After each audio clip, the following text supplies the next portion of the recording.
გაძლიერებული საერთაშორისო ზეწოლა და ქართული ოცნების დელეგაციის პროტესტი ჰააგაში ბოლო ერთ თვეში უკვე მესამე კრიტიკული შინაარსის რეზოლუცია საქართველოს შესახებ ევროპარლამენტისა და ევროსაბჭოს საპარლამენტო ასამბლეის შემდეგ ამჯერად ეუთოს საპარლამენტო ასამბლეა.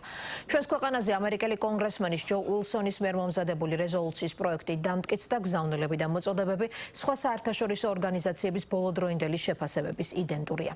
დოკუმენტში საუბარია 2024 წლის საპარლამენტო არჩევნებზე გამოვლენილ დარღვევებზე, მედიის და სამოქალაქო საზოგადოების შეზღუდვაზე, დემონსტრანტების თვითნებურ დაკავებებზე, პოლიტიკური ოპონენტების დევნაზე და ევროპული კურსიდან გადახვევაზე. მწვავედ გაკრიტიკებულია ბოლო თვეებში მიღებული რამდენიმე კანონი. რეზოლუცია ეუთოს დეკლარაციის ნაწილია. ქართულმა დელეგაციამ კენჭისყრამდე სხდომა პროტესტის ნიშნად დატოვა. მმართველი გუნდი ასამბლეას ფაქტების გაყალბებაში და რეალობის განზრახ დამახინჯებაში ადანაშაულებს. პარლამენტის თავმჯდომარემ დღეს ეუთოს საპარლამენტო ასამბლეას ცალკეული დაჯგუფებების პოლიტიკური შურისძიების არენა უწოდა. ჰააგაში შეკრებილმა ეუთოს საპარლამენტო ასამბლეამ ორდღიანი მუშაობა ჰააგის დეკლარაციის მიღებით დაასრულა, რომლის კენჭისყრაშიც ქართულმა დელეგაციამ პროტესტის ნიშნად მონაწილეობა არ მიიღო. პროტესტის მიზეზი კი ამერიკული დელეგაციის წარმომადგენლის ჯო უილსონის მიერ მომზადებული შესწორებები გახდა. ქართული ოცნებისადმი კრიტიკულად განწყობილი ამერიკელი კონგრესმენის მიერ მომზადებული კრიტიკული და ტრადიციული შენიშვნები ამჯერად ეუთოს საპარლამენტო დოკუმენტში აისახა. იმის გამო, რომ დეკლარაციის შესწორებული ვერსიის ცალკეული ნაბიჯები განზრახ ამახინჯებს საქართველოში არსებულ პოლიტიკურ რეალობას, უხეშად არასწორად წარმოაჩენს და აყალიბებს ფაქტებს, სრულიად უგულებელყოფს სახელმწიფო ინსტიტუტებზე განხორციელებულ ძალადობრივ თავდასხმებს და თვითნებურად განმარტავს არჩევნებზე დაკვირვების და მოსკოვის მექანიზმის ანგარიშებს, რითაც საფრთხეს უქმნის საქართველოს ეროვნულ ინტერესებს. ჩვენი დელეგაცია პროტესტის ნიშნად კენჭისყრის პროცესში მონაწილეობას არ მიიღებს. ორმაგად სამწუხაროა, რომ გვიწევს ასეთი გადაწყვეტილების მიღება ჰააგაში, საერთაშორისო სამართლის დედაქალაქში. სურს ვთხოვო სამდივნოს, სათანადოდ ასახოს ჩვენი პოზიცია ასამბლეის სხდომის ოქმში.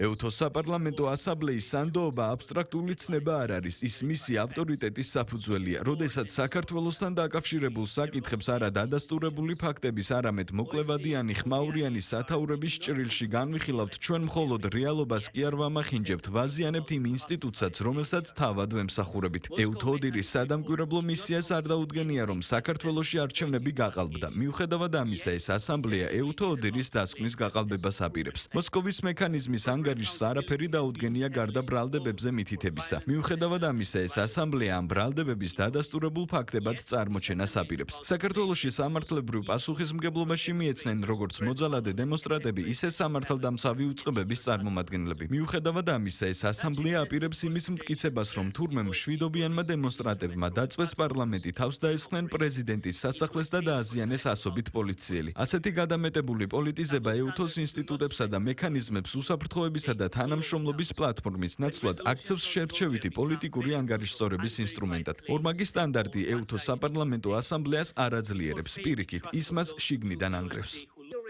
ნება მომეცით, თქვენი ყურადღება მივაპყრო ერთ უცნაურ ვითარებაზე, რომელიც საქართველოს გარშემო იქმნება. დღეს ეუთოს საპარლამენტო ასამბლეა იღებს დეკლარაციას, რომელიც ეწინააღმდეგება ეუთო ოდირის ანგარიშს საქართველოს 2024 წლის საპარლამენტო არჩევნების შესახებ. ანგარიშს, რომელიც ცალსახად დადებითი იყო. უფრო მეტიც, დეკლარაციის ერთ-ერთი პუნქტი ერყმობა მოსკოვის მექანიზმის ფარგლებში მომზადებულ ანგარიშს, რომელიც მხოლოდ ბრალდებებზე მიუთითებს. ამასთანავე თავად ანგარიშის ავტორმა აღიარა, რომ არასანდო წყაროებით ისარგებლა. მსგავსი პოლიტიკურად მოტივირებული დეკლარაცია ემსახურება საქართველოს მტრების, მათ შორის რუსეთის ფედერაციის ინტერესებს. ეს საფრთხეს უქმნის საქართველოს სუვერენიტეტს და ტერიტორიულ მთლიანობას და ქმნის ნოყიერ ნიადაგს რეალობის არასწორად აღქმისა და საქართველოს შესახებ მცდარი წარმოდგენების ჩამოყალიბებისთვის. ქართული მხარე ფიქრობს, რომ ჰააგის დეკლარაციას თანდართული ჯო უილსონის მიერ ინიცირებული პროექტი ვიწრო პოლიტიკური ინტერესებითაა ნაკარნახევი და მისი მიღება საქართველოს წინააღმდეგ მოქმედების აქამდე არსებული პრაქტიკის გაგრძელებაა. დოკუმენტი, რომელიც ეუთოს საპარლამენტო ასამბლეის ჰააგის სესიაზე მიიღეს, შეშფოთებას გამოხატავს 2024 წლის საპარლამენტო და 2025 წლის ადგილობრივი თვითმმართველობის არჩევნების შესახებ. გმობს ბოლო პერიოდში პარლამენტის მიერ მიღებულ კანონებს და ითხოვს მათ გაუქმებას. შეშფოთებას გამოხატავს საქართველოში ოპოზიციის წევრების, მედიის წარმომადგენლებისა და დემონსტრანტების დაკავებაზე, მათ შევიწროებაზე მიუთითებს და ხელისუფლებას დაკავებულთა გათავისუფლებისკენ მოუწოდებს. კონკრეტული აქტორები ჩვენ ვხედავთ, რომ იყენებენ ნებისმიერ ფორმატს, მათ შორის საერთაშორისო ორგანიზაციებში, იმისათვის, რომ ის დღის წესრიგი, რომელიც აქვთ საქართველოს წინააღმდეგ, იყოს მაქსიმალურად გამოყენებული და საერთაშორისო ინსტიტუტებიც ამ მიზნებისთვის გამოიყენონ. ეს არ არის პირველი მცდელობა, ჯო ვილსონი არის ის ადამიანი, რომელიც აქტიურად საქართველოს წინააღმდეგ ლობირებს დღის წესრიგს საერთაშორისო არენაზე და რა თქმა უნდა, მას აქვს შესაძლებლობა ეუთოს საპარლამენტო ასამბლეის ფარგლებშიც იგივე დღის წესრიგი განავითაროს. ხელისუფლებისგან განსხვავებით ამჯერად ეუთოს საპარლამენტო ასამბლეის ფარგლებში მიღებული მორიგი კრიტიკული დოკუმენტის შინაარსი არ უკვირთ ოპოზიციაში. ქართული ოცნების ოპონენტების საერთაშორისო პლატფორმის ფარგლებში გახმოვანებულ ყველა შენიშვნას იზიარებენ და ქვეყნის იმიჯის დაზიანებაზეც პასუხისმგებლობას მმართველ პარტიას აკისრებენ. დღეს რომ ტკივენეული რეზოლუციების მოსმენა გვიწევს, ეს არის საქართველოს ხელისუფლების დამსახურება სამწუხაროდ, იმიტომ რომ კი არღვევენ საქართველოს დემოკრატიას, არღვევენ საქართველოს მოქალაქეების უფლებას, არღვევენ ოპოზიციური მხარის უფლებებს, იპარავენ ფულს საქართველოს ხალხის ბიუჯეტიდან და ისინი არ ემსახურებიან ამ ქვეყნის ინტერესებს. ამიტომ მათ უწევთ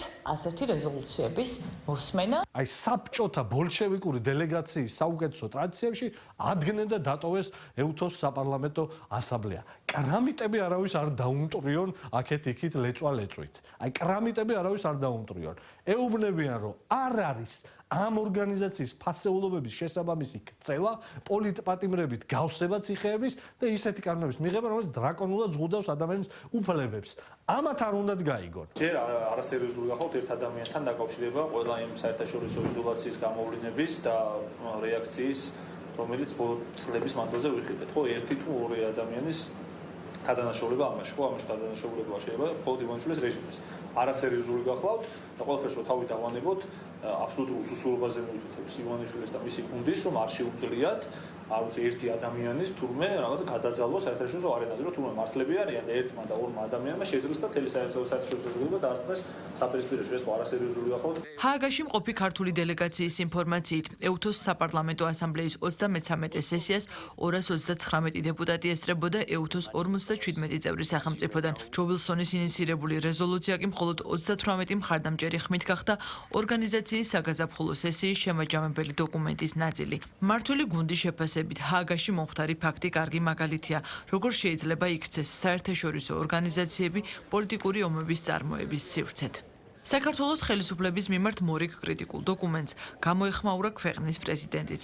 მიხეილ ყაველაშვილის შეფასებით ყველა ნაბიჯის მიღმა, რომელსაც გარკვეული პირები ქვეყნის წინააღმდეგ დგამენ, კონკრეტული ინტერესი თვალშისაცემია. ჩვენი საპარლამენტო დელეგაციამ სათანადო პასუხი გასცა და ყოველდღიურ რეჟიმში ჩვენი პარლამენტის წევრები სწორ შენიშვნებს და ობიექტურ შეფასებას უკეთებენ მის გამონათქვამებს. ჩემთვის სიმართლე გითხრათ, აღარ არის საინტერესო ის, რაც პირდაპირ ხელის გულზე ჩანს ქმედებები ერთი კონგრესმენის, რომელიც დაინტერესებული მხარეა და მის უკან კიდე რა დგას, ესეც მარტივად, ასე ვთქვათ, დასანახია ნებისმიერი მოქალაქისგან, ამიტომ რაც შეიძლება ნაკლები ყურადღება უნდა დავუთმოთ ამდაგვარი პერსონების შეფასებებს. ხდება ბოროტად გამოყენება ამგვარი ორგანიზაციების საკუთარი პოლიტიკური შურისძიებისთვის და სამწუხარო არის, რომ ეს ორგანიზაციები აძლევენ უფლებას ამგვარ პოლიტიკურ დაჯგუფებებს,